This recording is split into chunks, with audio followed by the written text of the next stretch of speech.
పల్నాడు జిల్లా మాచర్లలో అనుమానాస్పద మృతి కేసును హత్య కేసుగా తేల్చారు. చౌడేశ్వరి మృతి ఘటనలో మొదటగా ఉరేసుకుని ఆత్మహత్య చేసుకున్నట్టు కేసు నమోదు చేసిన పోలీసులు పోస్టుమార్టం నివేదిక ఆధారంగా దాన్ని హత్యగా మార్చారు.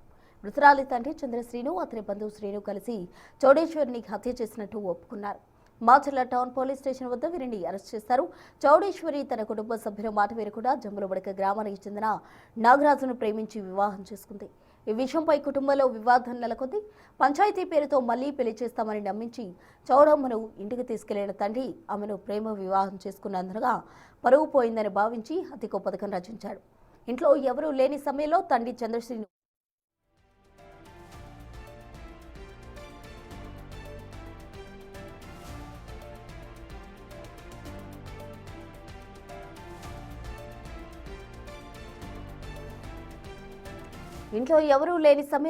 చంద్రశ్రీను అతని బంధువు కలిసి చౌడమ్మను గొంతు పిసికి హత్య చేసి అనంతరం ఉరేసుకుని ఆత్మహత్య చేసుకున్నట్టు నాటకమాడినట్టు పోలీసులు చెప్పారు.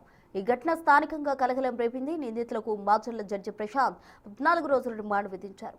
ఇద్దరు నిందితులను గురజాల సబ్ జైలుకు తరలించారు.